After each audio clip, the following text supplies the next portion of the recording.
어떻게 하면 행복하다고 여러분들 생각하십니까? 행복하려면요, 먼저 내가 무엇에 대한 목마름이 있는지, 배고픔이 있는지를, 무엇을 간절히 원하는지를 알아야 합니다. 그래서 그 배고픔과 목마름과 간절함이 채워지게 되어질 때에 이제 우리가 조그마한 행복을 누리지 않겠습니까? 그러는데 우리가 눈으로 보고 환경적인 모든 것들에 대한 목마름은 채워진다 할지라도 사람은 배부름만으로는 살 수 없는 영적인 존재예요. 그래서 영적인 것이 채워지지 않으면 그 목마름은 영원히 계속되게 됩니다. 이 영적인 목마름은 어떻게 채워질 수 있느냐? 하나님이 우리의 삶의 중심에 계셔야 되고요. 하나님이 우리의 삶의 중심이 되어질 때에 우리는 비로소 환경과 상관없이, 내가 가진 것과 상관없이, 내가 누리는 것과 상관없이 진정한 목마름이 해결되어지는 행복자로서 이 땅에서 살 수 있게 됩니다. 철학자였던 파스칼이 이렇게 얘기했습니다. 하나님은 우리의 마음속에요, 하나님이 계셔야 되는 공간을 비워두셨다는 거예요. 그래서 이 공간은 하나님으로만 채워져야지 이 공간이 다른 아무 것으로도 채워질 수 없다는 것입니다. 이제 우리가 내 안에 내 마음에 내 안에 비어진 공간이 동그라미인데 거기에다가 세모를 끼워 넣을 수도 없고 네모를 끼워 넣을 수도 없는 것과 같습니다. 그래서 우리가 진정으로 행복하기를 원한다. 그러면 행복하기를 원하는 만큼 하나님 앞에 가까이 나와야 되고, 우리가 하나님 앞에 가까이 나올 때에 우리가 행복이라는 것을 알게 됩니다.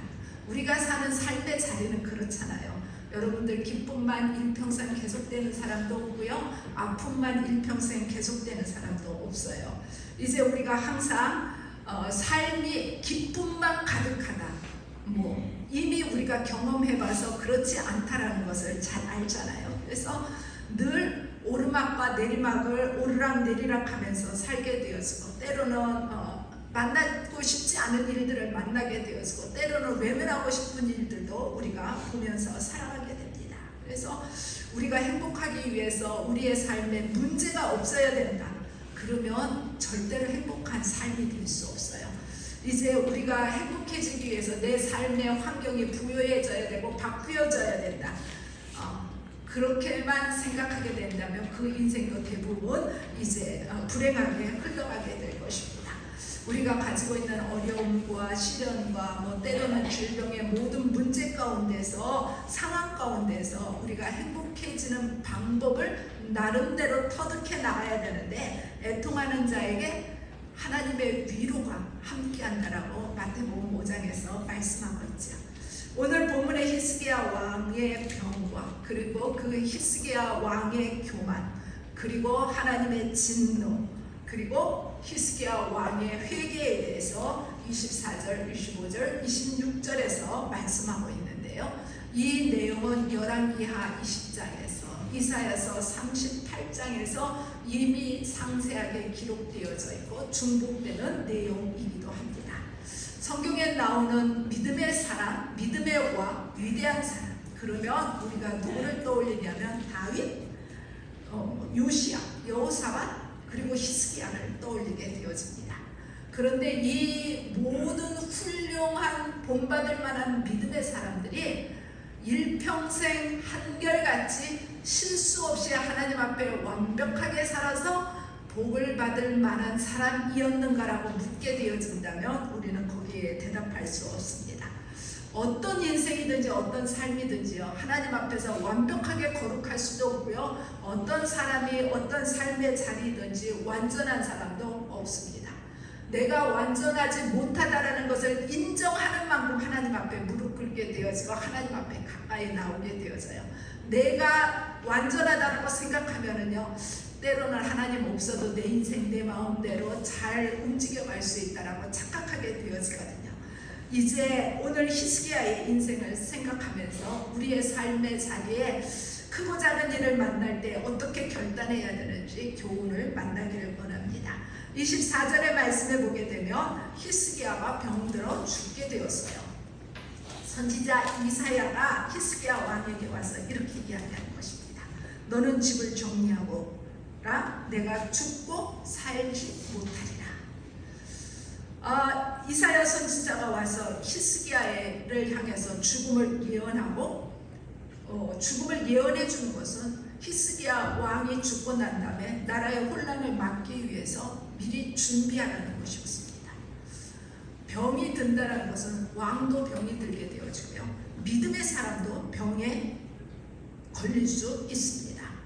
왕도 고칠 수 없는 병이 있는 것입니다. 세상의 모든 의사들, 의술들, 수단들, 방법들을 다 동원한다 할지라도 한계 상황이라는 것이 닥치게 되어지고 그 한계 상황은 왕이든지 일반 백성이든지 누구든지 상관없이 만날 수 있게 되고 부딪히게 됩니다.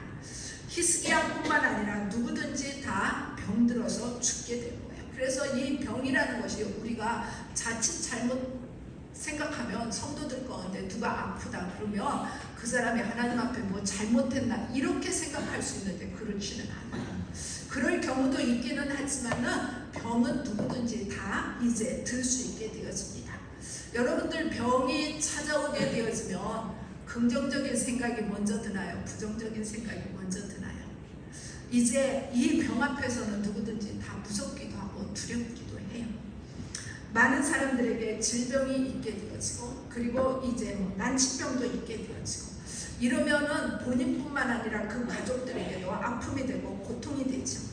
어렵고 힘들었을 때에 병이 있을 때에 그에게 가족이 있고 그에게 좋은 이웃이 있게 되어진다 그러면 회복하는 데 훨씬 더 도움이 될 것입니다. 그렇게 되어지려면 우리가 건강했을 때에 기도하는 일과 그리고 헌신하는 일과 그리고 많은 사람들과의 관계가 평화롭기도 하고 지혜롭게 잘 준비해야 합니다. 우리가 건강할 때의 관계가 원만한 사람이 우리가 연약할 때에 이제 도움을 받을 수 있게 되어지거든요. 그래서 주의 도움이 주의 사랑이 서로를 향해서 따뜻하게 이제 보여질 수 있어야 됩니다. 이제 히스기야가 병이 들게 되어졌을 때에 이사야 선지자가 와가지고 너는 집을 정리하라 내가 죽고 살지 못하리라 전하게 되어지고요. 이 전하는 말을 듣고 히스기야가 기적을 보게 됩니다. 그것이 24절의 말씀인데요. 이 전하는 말을 듣고 히스기야가 여호와께 기도했어요. 그리고 하나님께서는 그에게 대답하시고 이적을 보여주셨다고 말씀합니다. 하나님이 만나주시면 그 인생은 반드시 전환을 보게 됩니다. 하나님이 만나주시기만 하면 히스기야가 병들게 되었다는 이 이야기를 듣고 그리고 이제 선지자가 와서 찾아와서 하나님의 뜻을 전하게 되어졌을 때에 이 히스기야 왕은요 하나님께 기도했어요. 열왕기하 20장에 보면 낫을 벽으로 향하여 여호와께 기도하여 이르되 이렇게 말씀하고요.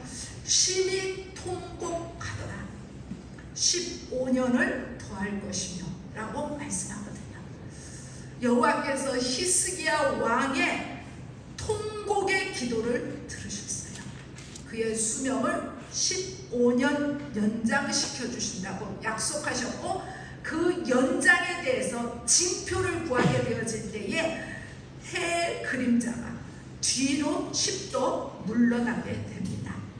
히스기야 왕의 벽을 향해서 통곡하는 기도에 하나님이 응답하신 거예요. 우리가 기도하면서 하나님이 응답하지 않는다라고 여러분들 이야기하시면 자기들의 삶을 내 삶을 한번 돌이켜보기를 원합니다. 내가 하나님 앞에서 언제 통곡하면서 기도해봤나? 점점 이제 기도를 안 하는 세대가 되어졌어요. 기도의 소중함을 잘 알지 못해요.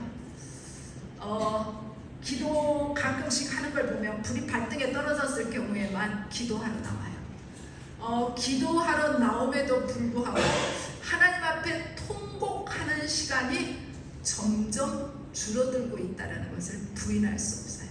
우리가 이제 특별 새벽 기도회로 모이게 되는데 새벽을 깨우는 게 나는 너무 어렵다.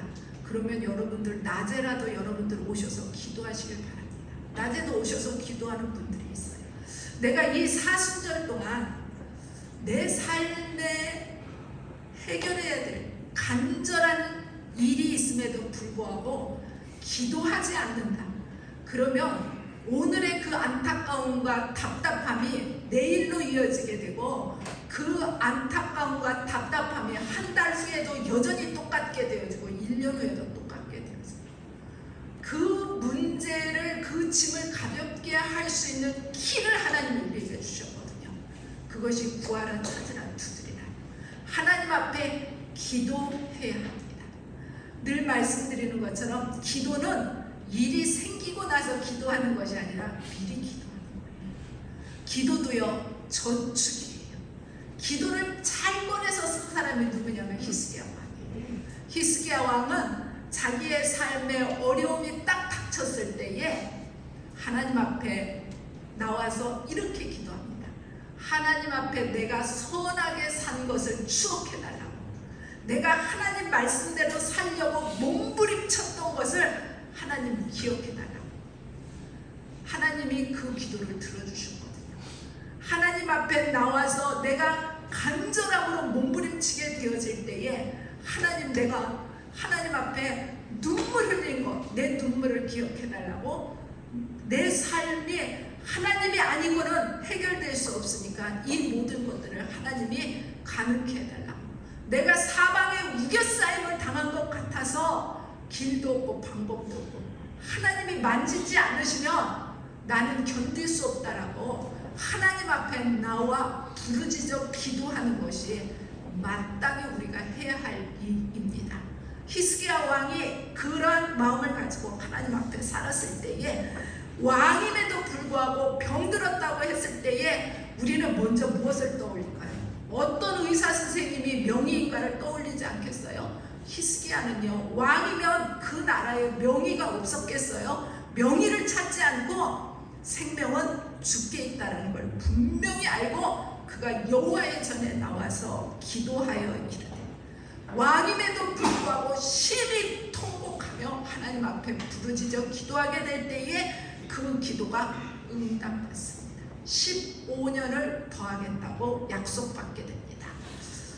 기도만이 그의 생명을 살릴 수 있고 이 기도함으로 인해서 그 삶의 좋은 것으로 응답하시는 하나님의 능력, 우리가 늘 이렇게 기도하죠. 살아계신 하나님. 이 살아계신 하나님인 것을 여러분들 언제 체험하셨어요? 언제 아시나요? 그냥 성경에 살아계신 하나님이라 그러니까 그냥 살아계신 하나님으로 입술로 이야기하지 않아요. 살아계신 하나님인 것을 내 삶 속에서 체험해야 되거든요.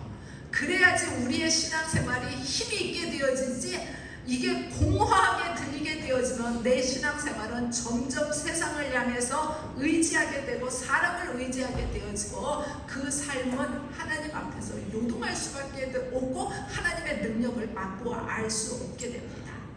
우리가 우리의 기도 가운데에 살아계신 하나님을 체험하는 우리 날마다의 삶이 되기를 축복합니다. 여러분들 천국과 지옥은요 있지요.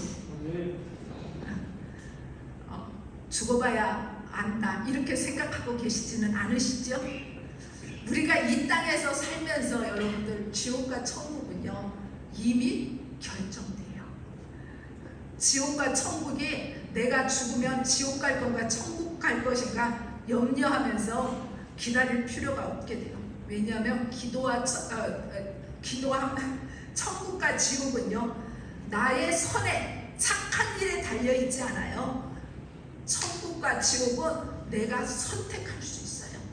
이제 우리가 착한 일, 선행으로 갈 수 있다 그러면 이 땅에서 천국에 갈 수 있는 사람은 하나도 없어요. 여러분들 만약에 이제 미국을 간다고 여러분들 해보십시다. 미국 가려면 걸어서 가요? 자전거 타고 가요? 그렇게는 못 가요. 비행기를 타야 되지 않겠습니까? 그런데 어느 비행기를 타야 돼요? 미국 가는 비행기를 타야 돼요. 그런데 비행기 표값이 만만치 않아요. 그런데 그 값을 하나님이 예수님을 통해서 지불하셨어요. 천국 가는 티켓 값을 하나님이 예수님의 목숨값으로, 생명값으로 지불하셨어요. 그래서 우리가 지금 이 사순절 기간이 소중한 거예요. 해마다 돌아오는 사순절이니까 아니고요. 이 사순절을 통해서 주님 나를 위해서 십자가에 달려 돌아가시고 내가 천국 갈 수 있는 티켓 값을 지불하셨다는 것을 고백하는 시간이 이 사순절 기간입니다.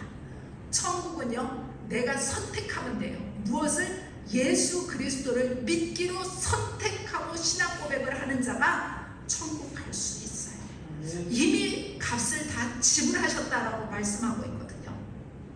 프란시스가 하루는 잠을 자는데 죽음의 사자가 찾아왔어요.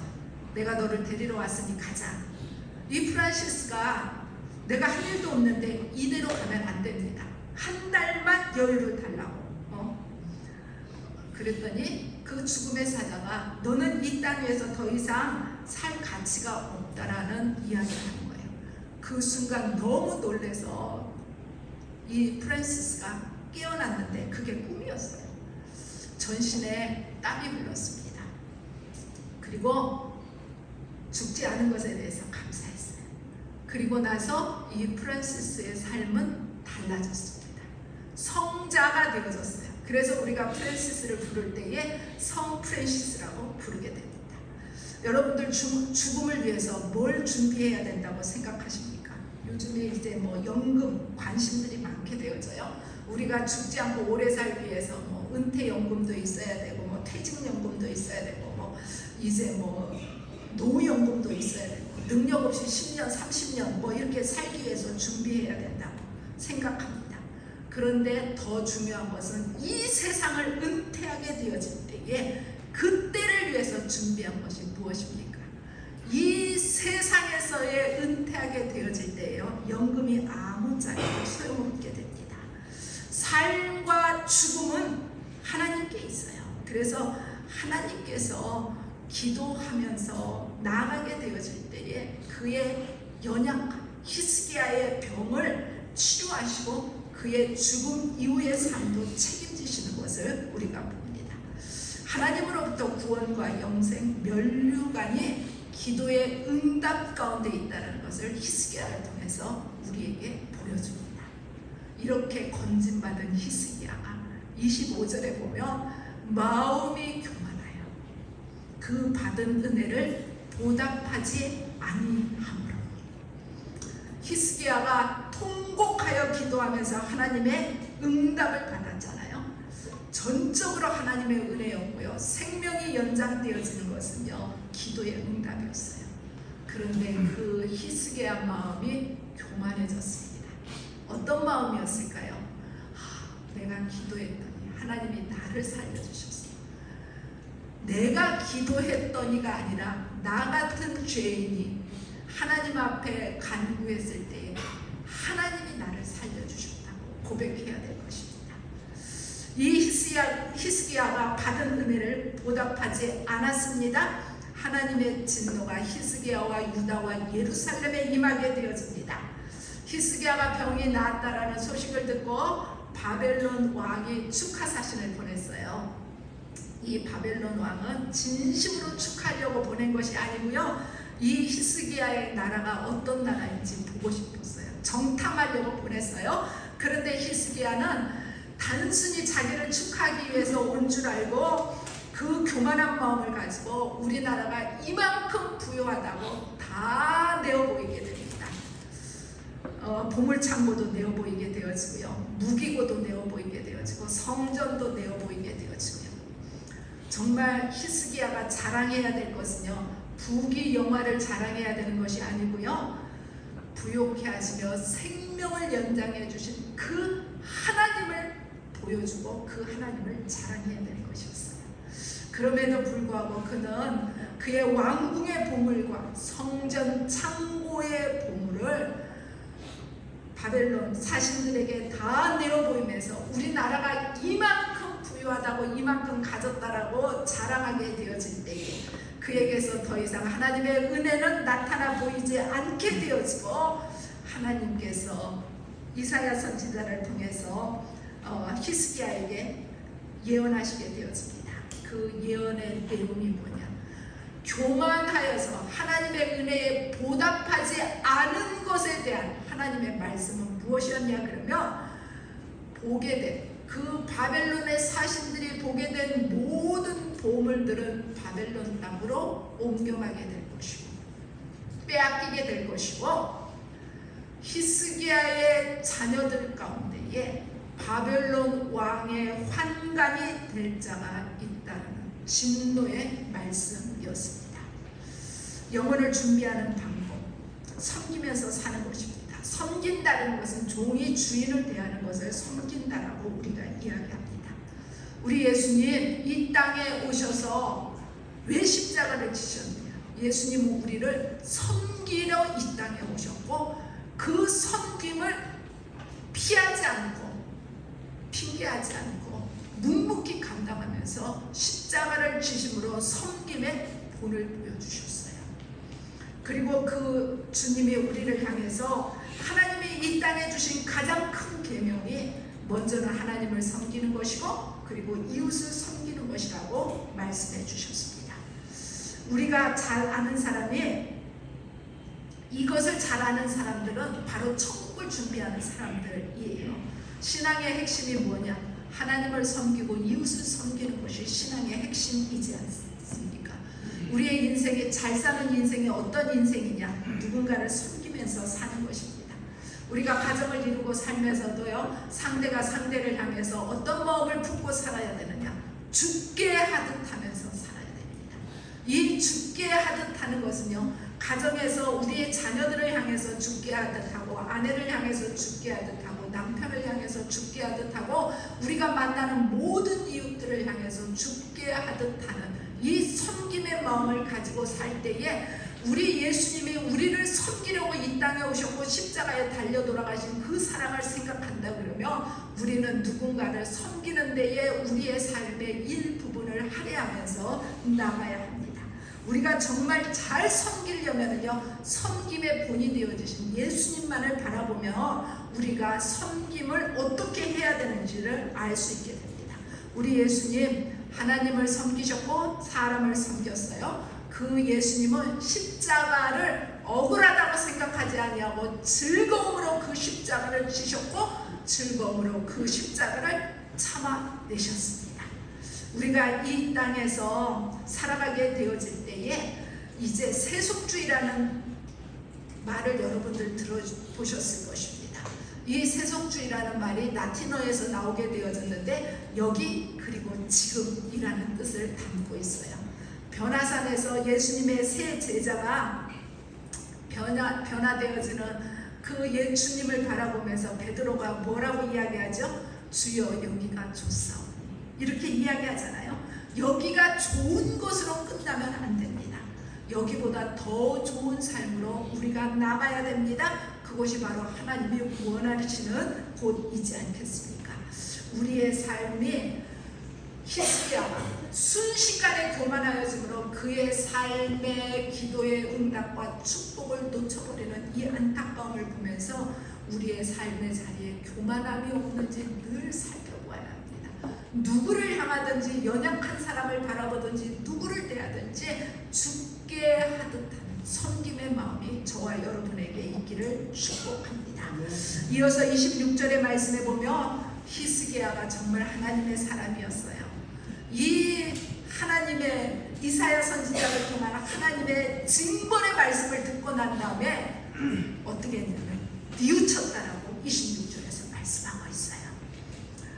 히스기야 왕의 교만함으로 하나님의 진노가 임하게 되어지고 모든 보물들은 바벨론에 빼앗기게 되어질 것이고 그 자식들은 환관이 될 것이라는 엄청난 정말 다시 주워 담을 수 없는 이 이야기를 듣게 되어지는데, 히스기야 왕과 예루살렘 주민들이 교만함을 뉘우치게 되어져서 이 뉘우친 것으로 인해서요, 하나님의 징벌이 히스기야 생전에는 임하지 않습니다. 히스기야가 죽고 난 다음, 히스기야 시대에 한 100년이 흐르고 난 다음에 이 일이 일어나게 되어져요. 이제 늦게라도 회개하고 뉘우치게 되어지면 하나님의 긍휼하심과 자비하심을 덧입을 수 있게 돼요. 뉘우치지 않고 끝까지 회개하지 않고 완악한 마음을 갖는다, 하나님의 진노가 임할 수밖에 없게 되어집니다. 우리의 삶 가운데에 깨달아지게 되어지면 여러분들 저축할 것은 따로 있죠. 하나님 앞에 뭐 긍휼하심과 은혜 이런 거 저축해야 되지만은 회개해야 될 것을 착착 모아놓으면서 저축하는 것은 정말 어리석은 사람이거든요. 회개하지 않아도 될 사람, 뉘우치지 않아도 될 사람은요, 아무도 없어요. 정말 지혜로운 사람은요, 회개해야 될 때, 뉘우쳐야 될 때에 얼른 깨닫고 하나님 앞에서도 그렇게 회개하게 되어지고 뉘우치게 되고, 인간관계 속에서도 회개하고 뉘우치는 사람이 정말 지혜로운 사람이에요. 사랑하는 여러분, 이 땅에 사는 모든 사람들, 완벽한 사람 하나도 없습니다. 그리고 완전할 수도 없습니다. 우리가 히스기야를 바라보면서 그가 하나님 앞에 기도하면서 살아서 하나님의 은혜를 덧입기도 하고 교만하기도 하고 회개하며 뉘우치기도 하는 이 삶을 우리가 보면서 내 삶의 자리는 지금 어디에 있는지 점검하셔서 히스기야의 삶이 우리의 삶의 자리에 교훈이 되어지기를 주님의 이름으로 축복합니다. 기도하겠습니다. 참 좋으신 하나님, 저희들을 사랑하시는 하나님, 저희들의 연약함도 아시고 저희의 부족함도 아시고 저희의 안타까움도 아시는 주님, 주님 앞에서 히스기야가 우리에게 교훈이 되어지기를 원합니다. 하나님의 은혜를 입어야 되는데 하나님의 은혜를 입게 되어지고, 교만함을 깨달아질 때 그 교만함 속에서 회개할 줄 알게 도와주시옵시고, 뉘우쳐야 될 때에 뉘우칠 줄 아는 하나님의 백성으로 저희들을 세워주옵소서. 한 주간의 삶도 하나님의 말씀을 붙들고 승리하는 한 주간 되게 하시고, 이 사순절을 통해서 주님의 사랑을 본받으며 나가는 자들 되게 도와주옵소서. 예수님의 이름으로 기도드려 나이다.